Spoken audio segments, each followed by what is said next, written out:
So thank you very much. A great welcome. I'm very pleased to be here.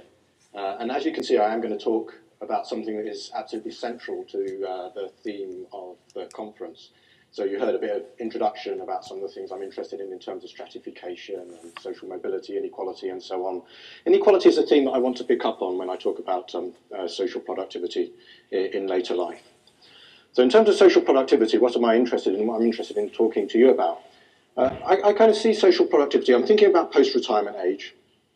And I'm thinking about social productivity in terms of the contributions that people make, both in terms of goods and in terms of services that people provide to others and to others who appreciate the provision of those goods and services.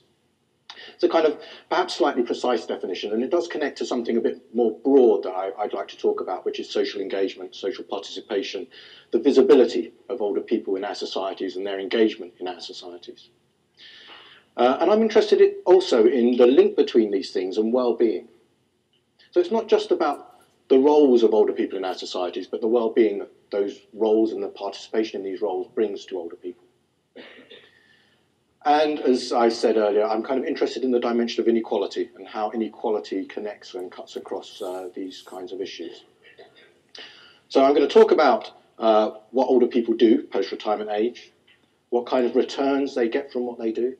I'm going to give you some examples, and I'm also going to talk about social engagement more broadly, and throughout that I'm going to talk about inequality. But I want to start off by talking about some things that you know very well. And so I'm sorry if I'm kind of repeating stuff that you know, but it's about how our society is aging.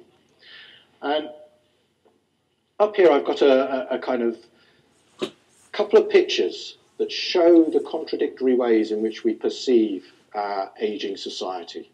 And I think that reflects the ways in which the position of older people is changing, and changing not in simple ways, but changing in complicated ways. And so I have two things up here. One is something that's quite old. It's from 2005. And it's taken from the BBC News website.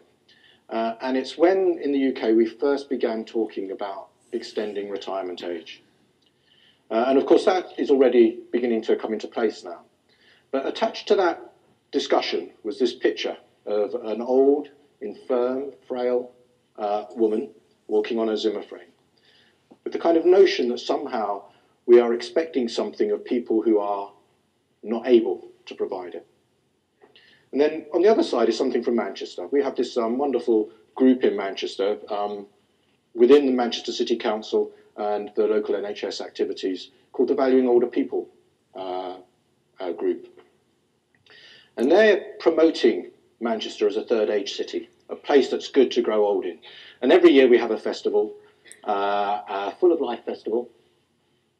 And this is from a couple of years ago, the promotion material for that. And you can see this image of a happy, dancing, engaged older woman. And so we have these two contrasting images. And as I suggested, what we see is not just contradictory images, but a kind of confusion about what's happening to our societies as they grow older. So a little bit of background, how the world is aging. And again, these are things that you know. But I just put a couple of numbers here so that you get a sense of how dramatically this is happening. So the first couple of words say that life expectancy has risen dramatically in the last 50 years. So the second half of the 20th century, we saw this dramatic rise in life expectancy. And it's not stopped rising. Life expectancy is continuing to rise. And that means that in the first half of the 21st century, we'll see a threefold rise of people aged 65 to 84.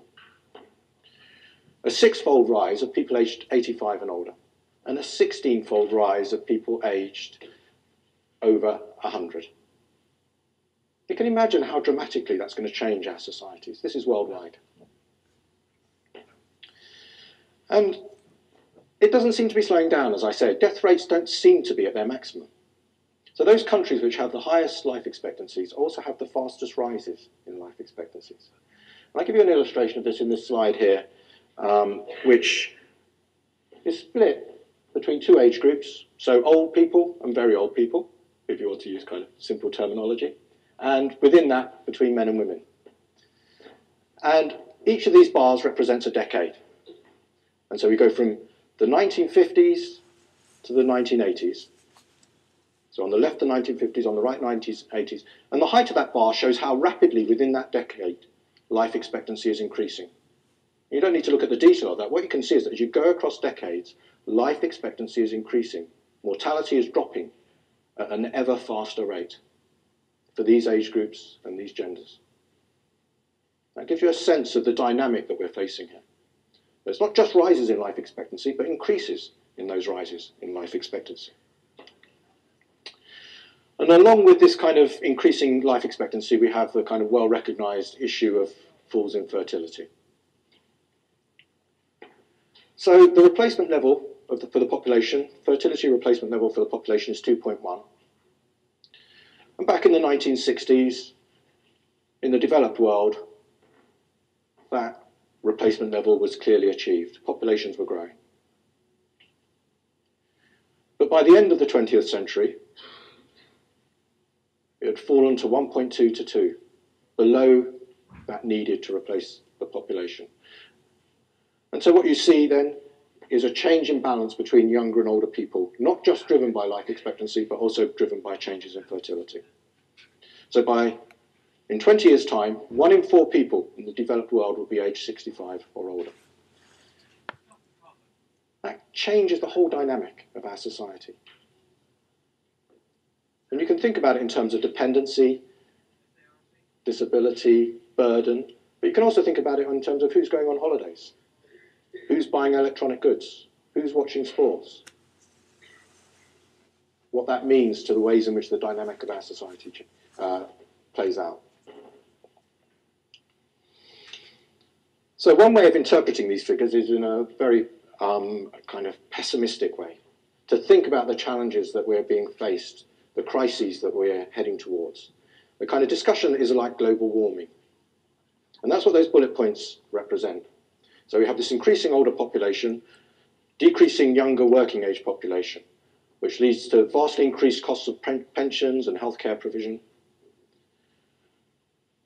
In terms of our economies, and we're seeing this already, not just driven by the fiscal crisis, also driven by perceptions around the risk of an aging population, pressures to reduce benefits and pensions, raise taxes and reduce spending on other public services. The changes in our pensions that are happening at the moment are driven by this concern about our aging population.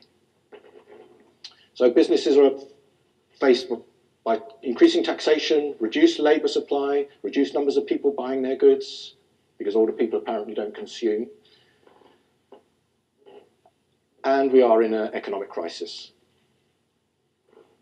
But there is another way of looking at it. And within the same report, so this is from the Commission of Global Aging at the turn of the century. In the same report, they put in something that I thought was really insightful. Aging brings with it a systematic transformation of all spheres of social life.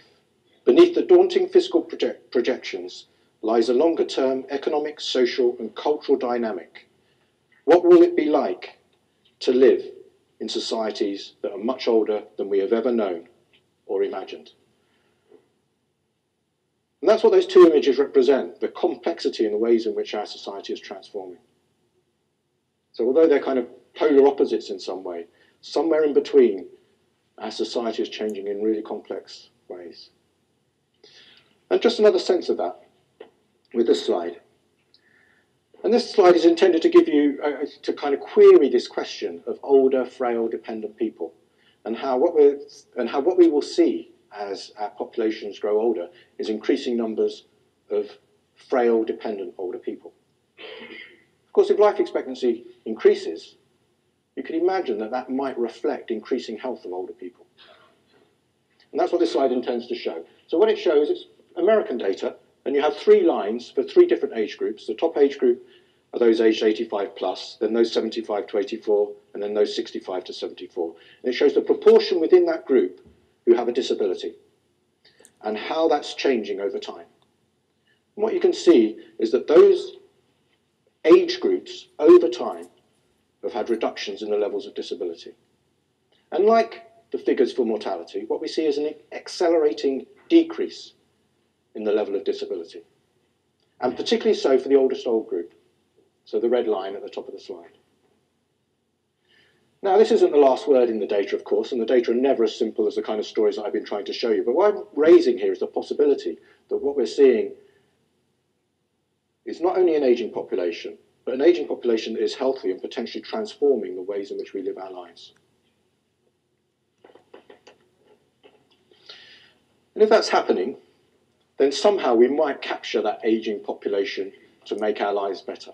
And this is the kind of other side of the policy concern. Let's reduce pensions, let's reduce spending on healthcare or manage the spending on healthcare. But at the same time, let's engage older people in our society. And so this is from the European Union and their active aging policy.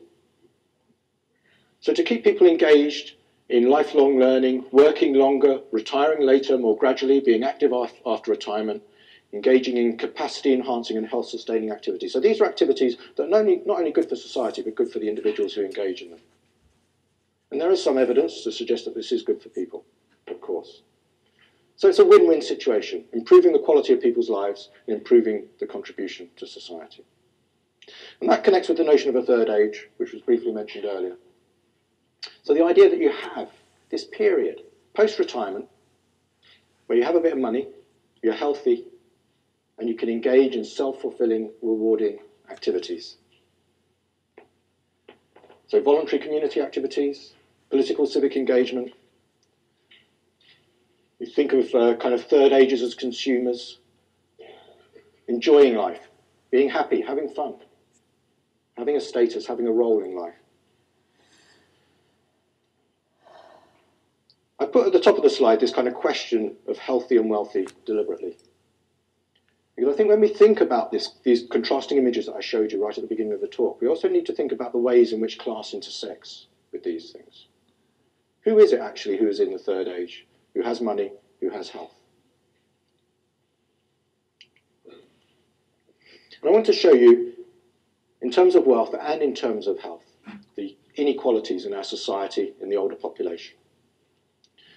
So this is this is English data. People aged 60 to 74, and what it does is it splits the population into tenths. And it splits them into tenths according to how much money they've got. So the people on the right of the slide are the richest tenth, and the people on the left of the slide are the poorest tenth. And the height of the bar shows how much money they've got, and the numbers in yellow show the proportion of the total amount of money that there is that they've got. And so what you can see is that the top tenth have a wealth that is on average about £120,000. And then the next tenth have about half of that. And then the third tenth have about £40,000. The top tenth have just over 2/5 of the wealth. The next tenth have almost a quarter of the wealth. Those 3/10 at the top there between them have 4/10 of the wealth in England. And you can see that on the left-hand side of the graph, there's almost no wealth. There's none in the bottom 10th, almost none in the 20th, 30th, 40th and 5th. So halfway down that slide, there's almost no wealth. That gives you a sense of the inequality in wealth. Those people who are consuming in our society, post-retirement age, how that's unequally distributed. And of course, health relates to wealth as well. And so what I have on this slide is two age groups, relatively young people, 50 to 59, and relatively old people, 75 plus, split between men and women. And on the left-hand side of each of those groups of bars are the richest people, so the richest fifth, and on the right-hand side are the poorest fifth. And you can see very clearly for each of those age groups, so it's not just for the younger old, but also for the older old, there's a very clear relationship between health and wealth for both men and women. And just to kind of emphasize that point, I've drawn these red circles to show the comparison between the two age groups and the different wealth groups. And you can see that the richest three wealth groups in the 75 plus age group have about the same health as the poorest two groups in the 50 to 59 age group. That gives you some sharp illustration of the relationship between age, wealth, and health.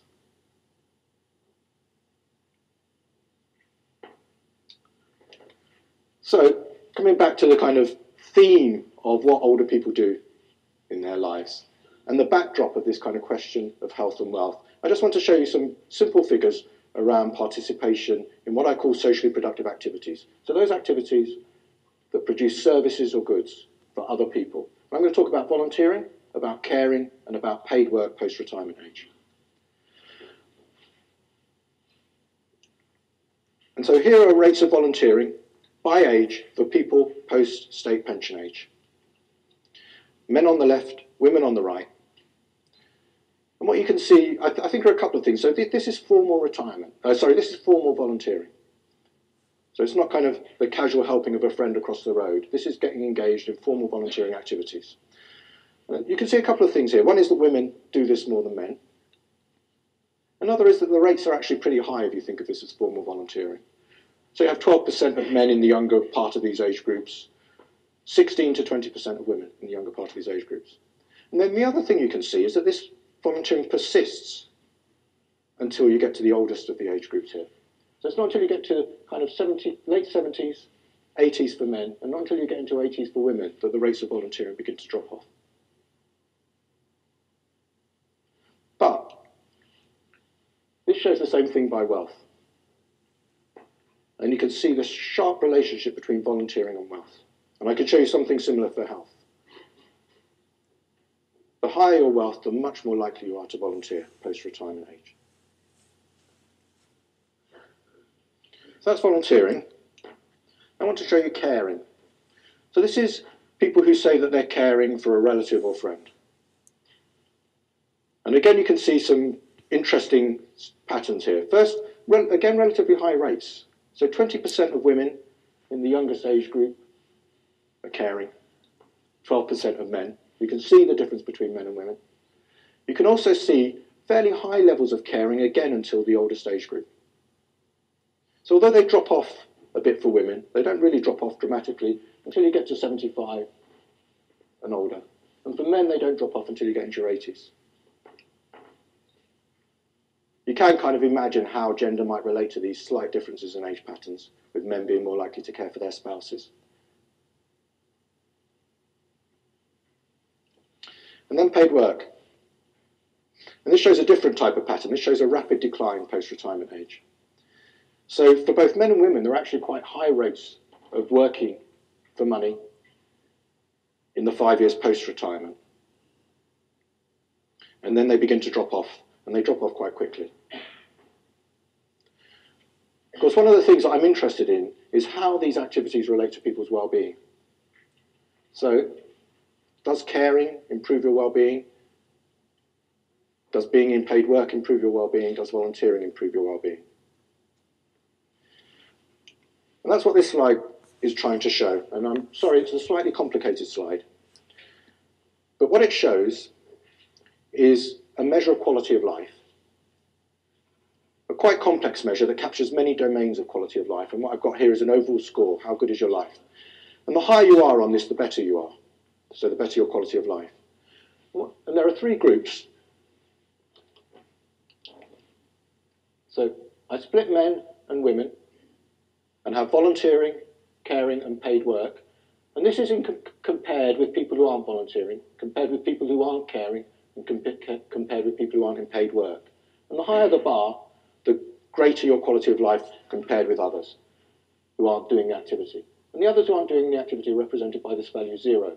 So if you're above the bar, you have better quality of life, and if you're below the bar, you have worse quality of life.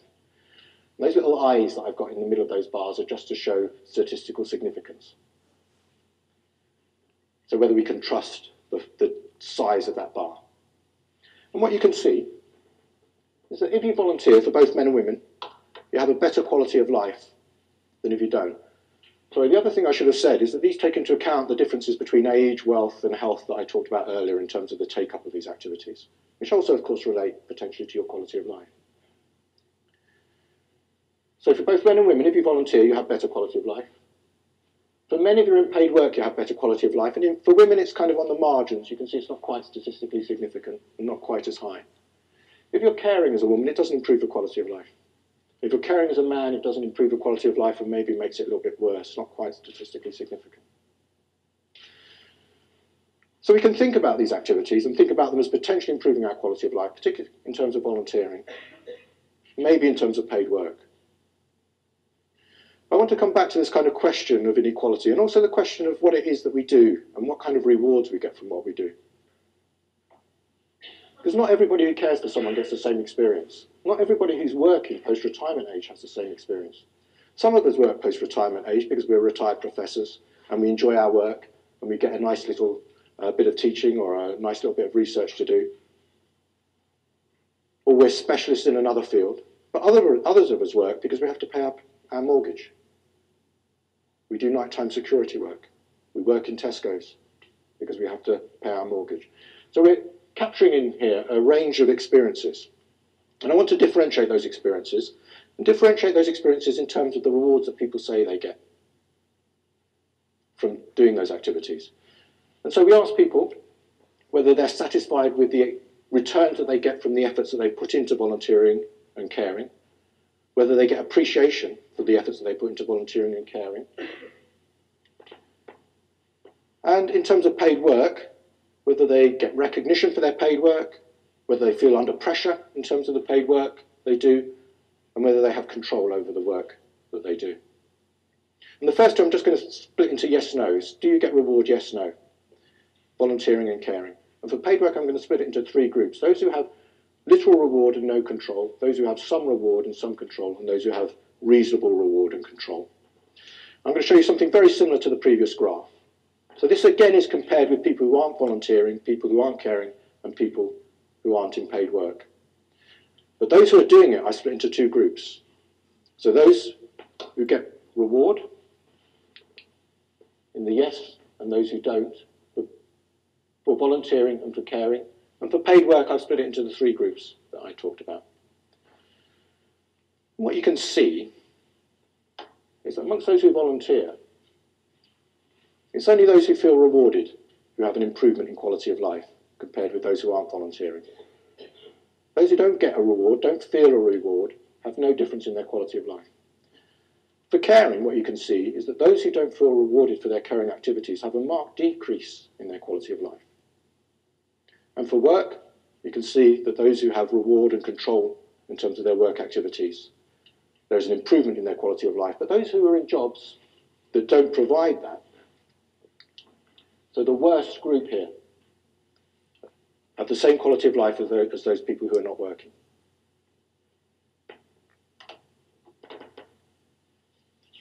So what this shows is that it's not just doing stuff post-retirement that is important, but it's also the quality of what it is that you're doing that's important. I just want to give you a few examples to illustrate some of this. And the first example, so these are examples from some of our research, and these are kind of mini biographies that I put up.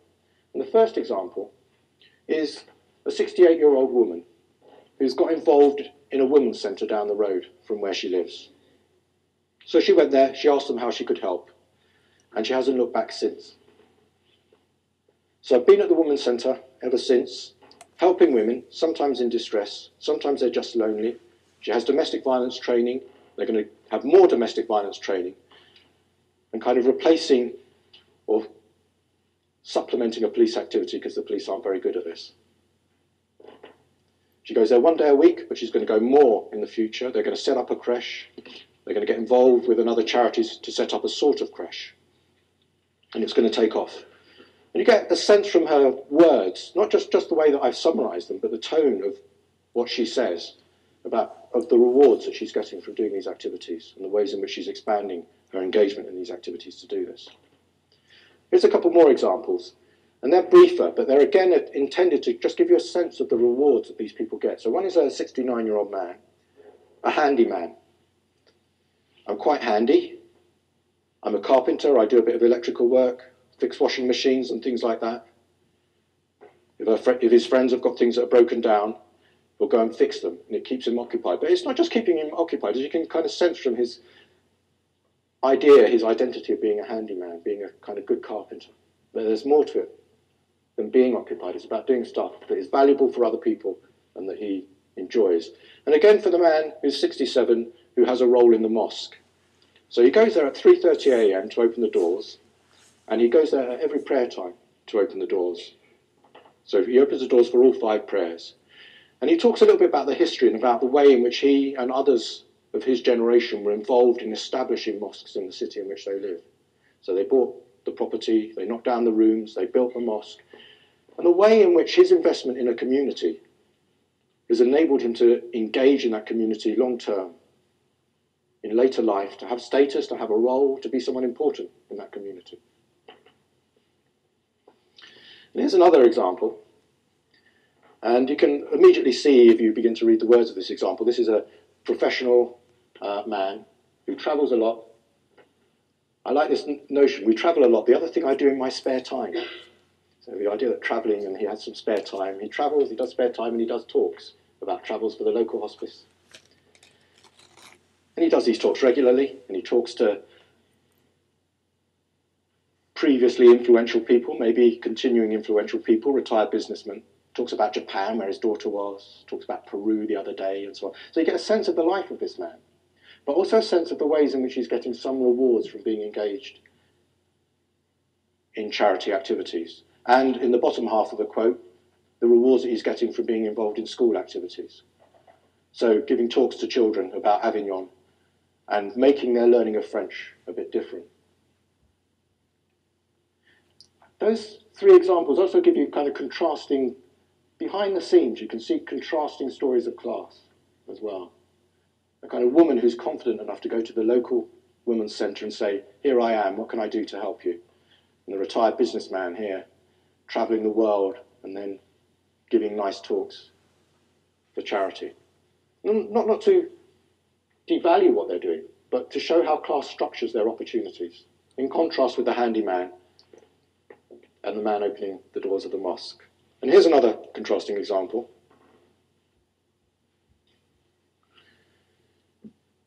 So this is a couple. So we interviewed the man, but in fact we got an interview from both the man and the woman, who enjoy driving, that's what they do. Cost of petrol makes it difficult, but that's their pleasure.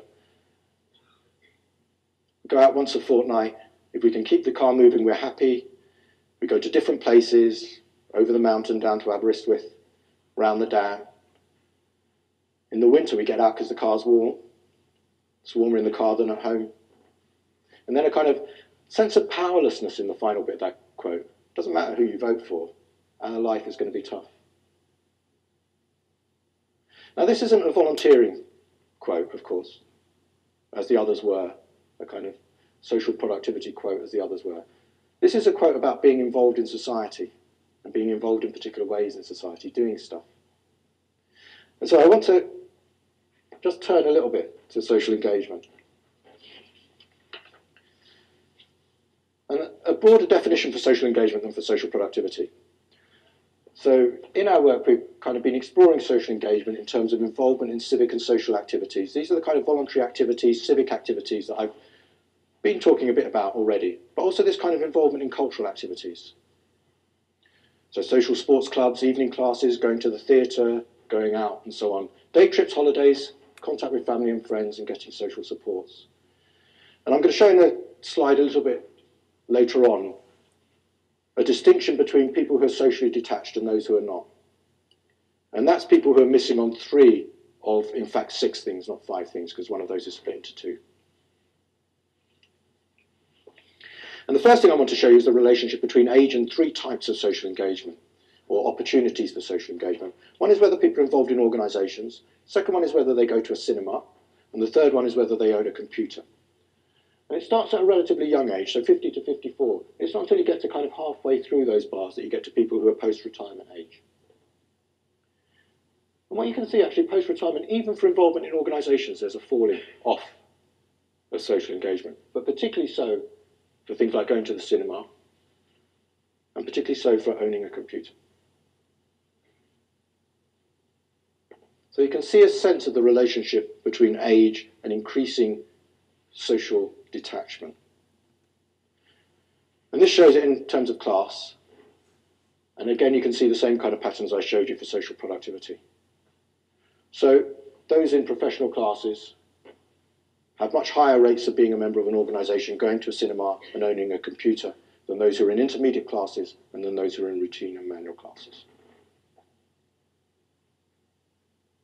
I'm going to return to these a little bit in my concluding comments to say just a little bit more about this. But for the time being, I just want to show you the relationship between social engagement, or as we've measured it here, social detachment, and quality of life, well-being. And so what I have is three groups of people: people who are not socially detached, people who are socially detached to a certain extent, and people who are reasonably markedly socially detached. And on the left-hand side is the quality of life measure that I showed you before. And you can see the quality of life decreases with increasing social detachment. On the right-hand side is a kind of interesting question that we ask people in our study. Thinking back over your life, thinking back over your life, would you have changed any of it? And here are those people who said, or the proportion of people who said they would have changed a lot in their life. With increasing social detachment, you see increasing rates of people who, looking back over their lives, would have changed a lot of it.